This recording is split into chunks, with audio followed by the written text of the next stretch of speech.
Hello दोस्तों, मेरा नाम है अजय यादव और आज हम एक बहुत इंपॉर्टेंट टॉपिक डिस्कस करने वाले हैं जो है senior developer versus junior developer. असली डिफरेंसेस क्या होते हैं इसके बारे में इस वीडियो के अंदर हम लोग पूरा देखेंगे, जिसके अंदर हम लोग बात करेंगे कि क्या सिर्फ वर्क एक्सपीरियंस का डिफरेंस होता है या माइंडसेट का या फिर रिस्पॉन्सिबिलिटी का। और 2026 में AI tools remote work DevOps culture के टाइम में सीनियर होने का क्या मतलब होता है। अगर आप जूनियर हो और सीनियर बनना चाहते हो तो ये वीडियो आपकी डायरेक्शन को काफ़ी क्लियर कर देगी। चलिए शुरू करते हैं। सबसे पहले ये समझते हैं कि जूनियर डेवलपर्स होते कौन है। तो इनका लगभग 2 से 3 साल का एक्सपीरियंस होता है। प्रोफेशनल डेवलपमेंट अभी सीख रहे होते हैं और सुपरविजन में काम कर रहे होते हैं, यानी कि किसी टीम हेड के अंडर में काम कर रहे होते हैं। टास्क को एग्जीक्यूट करते हैं और फाउंडेशन इन अपना जो है स्ट्रांग बना रहे होते हैं। जूनियर गलत नहीं होते बल्कि वो अभी लर्निंग फेज में होते हैं। सो 2026 में जूनियर से एक्सपेक्टेशंस ये होती हैं कि वो गिट को प्रॉपर्ली जानते हैं, मतलब गिट आना चाहिए उनको। एक स्टैक उनका थोड़ा सा डीप होता है, रिमोट टूल्स यूज करने आना चाहिए और एआई टूल्स यूज करते हैं जैसे चैट जीपीटी, कोपायलट, ये सब यूज करते हैं। लेकिन जूनियर को अभी आर्किटेक्चर डिसीजंस में अभी गाइडेंस चाहिए होती है। सीनियर का मतलब सिर्फ 5 साल से ज़्यादा एक्सपीरियंस होना नहीं होता है। सीनियर डेवलपर का मतलब होता है सिस्टम को समझना, आर्किटेक्चर डिसीजन लेना कि किस टाइप का आपका सिस्टम रहेगा, प्रोडक्शन इशू अगर आता तो उसको हैंडल करना और जूनियर्स को अपना मेंटर करना, यानी कि उनको गाइड करना कि कहाँ कहाँ पर कैसे कैसे करना है। और अगर जूनियर्स कहीं फंस जाते हैं तो वहाँ पर सीनियर्स उनकी हेल्प करते हैं। डिलीवरी के लिए ये अकाउंटेबल होते हैं कि जो भी आपने प्रोजेक्ट उठाया है उसको वो वहाँ पर कंप्लीट करेंगे। सीनियर सिर्फ कोड नहीं लिखता है बल्कि वो बिजनेस इंपैक्ट को भी समझता है। तो वो सोचता है कि जो अपना कोड है वो स्केलेबल है कि नहीं है, मेंटेनेबल है या नहीं है, परफॉर्मेंस इशू तो कोई नहीं आएगी और फ्यूचर में सिस्टम कैसे ग्रो करेगा। तो ये पूरा माइंडसेट उसका डिफरेंस होता है जो अपना एक सीनियर डेवलपर होता है। जूनियर डेवलपर ये सोचता है कि इस फीचर को हमें इंप्लीमेंट कैसे करना है और सीनियर डेवलपर ये समझता है कि क्या हमें ये फीचर की जरूरत भी है, इसका लॉन्ग टर्म इम्पैक्ट क्या होने वाला है, इसके एज केसेस क्या होते हैं। तो जो अपना जूनियर होता है वो टास्क ओरिएंटेड होता है और जो सीनियर होता है वो सिस्टम ओरिएंटेड होता है। अब थोड़ा कोडिंग के बारे में देख लेते हैं कि जो अपना जूनियर डेवलपर होता है वो वर्किंग कोड लिखता है। कभी कभी वो अपना ऑप्टिमाइजेशन मिस कर देता है, कोड रिव्यू पे डिपेंडेंट करता है कि कोई सीनियर उसके कोड को रिव्यू करेगा, फिर वहाँ से वो उसको फाइनलाइज करेगा। लेकिन जो सीनियर डेवलपर होता है वो क्लीन रीडेबल कोड लिखता है, डिज़ाइन पैटर्न समझता है, सिक्योर कोड लिखता है और साथ में ओवर इंजीनियरिंग अवॉइड करता है, मतलब किसी प्रॉब्लम को जितना चाहिए उतना ही सॉल्यूशन देना। ये सबसे बड़ा डिफरेंस होता है आपका, जो कि है सिस्टम डिज़ाइन डिफरेंसेस।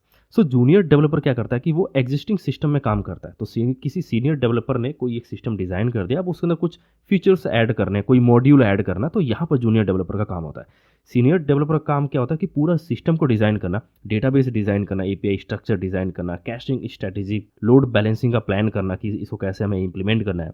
सो 2026 में सीनियर रोल के लिए सिस्टम डिज़ाइन मैंडेटरी स्किल हो चुकी है। तो अगर आप सिस्टम डिज़ाइन नहीं जानते हो तो थोड़ा आपको प्रमोशन में दिक्कत आ सकती है। तो आपको सिस्टम डिज़ाइन पे आपको थोड़ा ज़्यादा फोकस करना चाहिए। आज एआई सब यूज़ कर रहे हैं, जूनियर डेवलपर और सीनियर डेवलपर दोनों यूज़ कर रहे हैं, लेकिन दोनों के यूज़ करने में डिफरेंसेस है। जो अपना जूनियर डेवलपर होता है वो एआई से कोड जनरेट करवाता है, कभी कभी ब्लाइंडली उसको कॉपी करता है और उसको अपने प्रोजेक्ट के अंदर ऐड कर देता है। लेकिन जो सीनियर डेवलपर होता है वो एआई के आउटपुट को भी वेरीफाई करता है, रिफैक्टर करता है, आर्किटेक्चर ब्रेन स्टॉर्मिंग में एआई यूज़ करता है कि मुझे अपना ये आर्किटेक्चर ये ठीक है या नहीं है, वहाँ पर एआई से सजेशंस लेता है और साथ में प्रोडक्टिविटी बढ़ाने के लिए एआई यूज़ करता है। डिफरेंसेस ये है कि जूनियर जो है वो एआई पे डिपेंडेंट हो रहा है और सीनियर उसको कंट्रोल करता है। अब समझते हैं रिस्पॉन्सिबिलिटी के हिसाब से कि जो जूनियर डेवलपर होता है वो सिर्फ जीरा के टिकट्स को कंप्लीट करता है, असाइंड टास्क होते हैं उसके पास और उसको फिनिश कर देता है, उसका काम इतना ही होता है। लेकिन जो सीनियर डेवलपर होता है उसका काम होता है फीचर की पूरी रिस्पॉन्सिबिलिटी लेना, प्रोडक्शन इशू आता तो उसको हैंडल करना, टीम को गाइड करना और डेडलाइन को इंश्योर करना कि भाई कोई टास्क में कितना समय लगेगा। अब थोड़ा कम्युनिकेशन के ऊपर भी देख लेते हैं कि जो अपना जूनियर डेवलपर होता है वो टेक्निकल अपडेट्स देते हैं, कौन कौन से हम लोग यहाँ पे पैकेजेस यूज़ कर रहे हैं अपने कोड के अंदर।